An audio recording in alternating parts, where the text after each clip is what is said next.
So now, when you go there, you speak to the preacher. Like I said, it's not for everybody, but anybody can hear it, but it's for the preacher. I took it and I ran with it. And Pastor, here's what God told me. He says, while you're on your mission, you must expect opposition. Because opposition is the only thing that's going to give you merit for the mission. And too many preachers are in the position of mission-minded work, but believe that mission is a ministry. You don't catch it in a minute. And don't understand that the opposition is what makes the mission. Listen to what Paul says. Paul was writing this thing. Paul said there was 3 things that troubled him more than anything here in Acts. And here's what Paul says that troubled him. He said, the first thing that troubled me, Paul wept because of those who did not know Christ. And he says, listen, number 2, he struggled with the folks who had immature believers. Then 3, he struggled because there was a threat of false teaching spreading around. But here was Paul set on a mission to spread the gospel. And Paul knew that there was opposition on the mission. I'm reminded of a story, of a TV show that used to come on. And as I watched this TV show, and I remember when it came on, they would strike a match and they would put the flame down. I'm going back to the TV here, somebody know what I'm talking about. And they would put the flame down, and as the flame would go down, it would touch the wick, and the wick would start sparking and burning and moving toward the explosive. And when they did that thing, the music would start. Mission Impossible, there you go. Somebody was going to get it. And here's what God gave me out of Mission Impossible. God only gives impossible missions for those who can handle opposition. And preacher, let me tell you, where you at now, God already knew you would be there. He already knew that you were the right man for the opposition.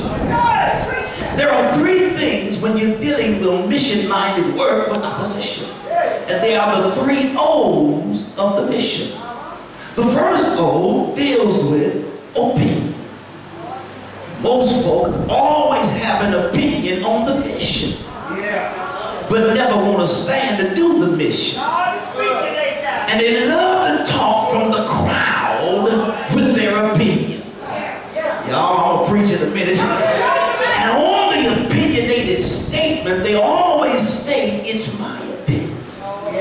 Never getting anything back by God, but always got a good way to do things and ain't never been caught. Like I told y'all this morning at Rosemont, it's ironic that the folk who sit in the pew always know how to pastor, but they're still sitting in the pew. About to bother you. And it's ironic that they can't even pastor the position God gave them. And that's to occupy your spot on the pew.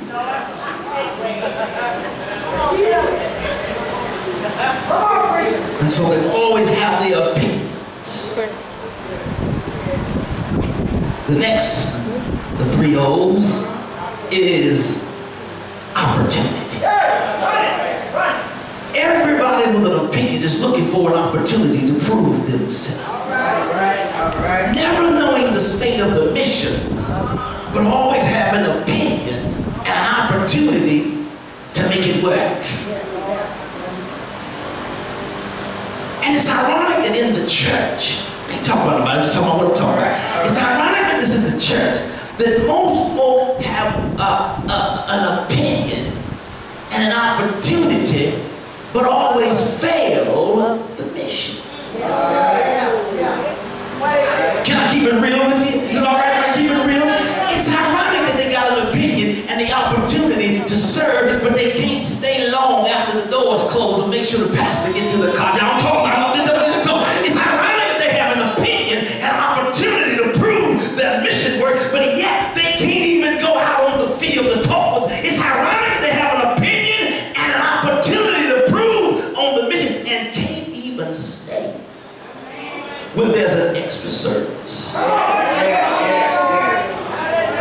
It's ironic that they have an opinion and an opportunity for the opinion makes sense in the mission. They always got an excuse why they can't do nothing.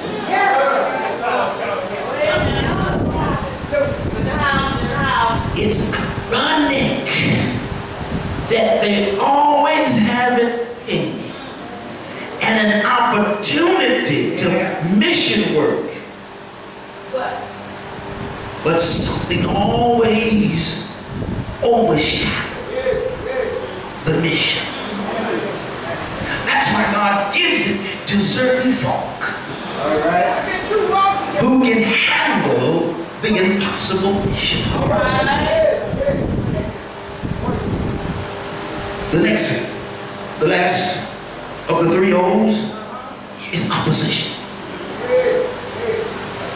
Now, maybe there's somebody sitting in the church and saying the preacher's really saying something, but he ain't talking to me. Let me give you this definition of opposition.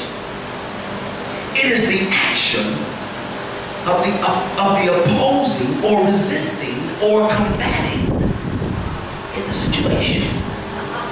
Let me help you a little closer. He's talking to me. It is a person or a group of people opposing and criticizing and protesting something or someone or a matter.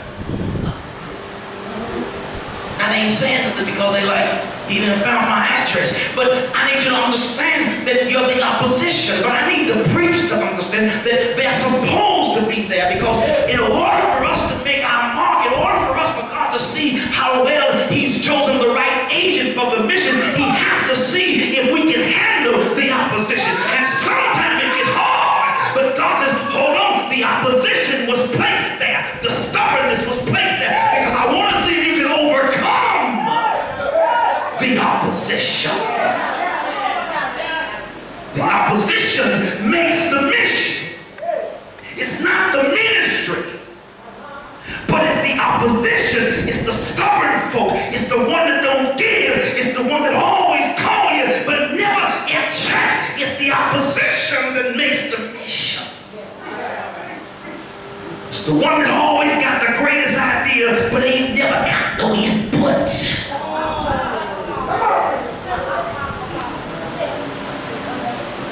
Excuse me, Pastor, but they didn't get on my last black nerve. And anytime I start thinking like this, it just upsets me, because opposition is in every church.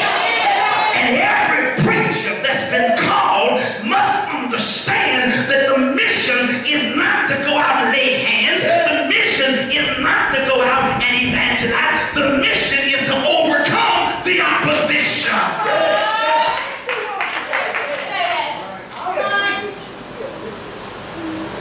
So where do we get our favor from? It's when God notices how you're handling the opposition. That's when God starts to bless the cloth. That's when God starts to raise up the preacher. It ain't when we go toe to toe with the Negroes. It ain't when we start throwing folk out. It's when we opposition with the mission.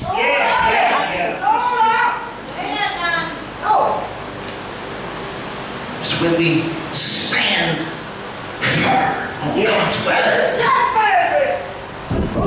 and say, you know what? You can't move me.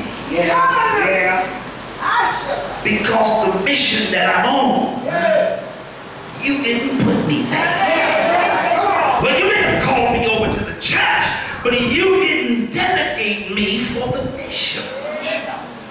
It was God who placed me on an impossible mission. I ain't talking about nobody, I'm just talking about what I'm talking about. So they never have me back, I understand. I preach, I'm a speaker, I understand it. But can I tell you this, Pastor, that some things won't change until we as preachers step over them and let them remain. Y'all ain't with me. In other words, I have to bypass you because you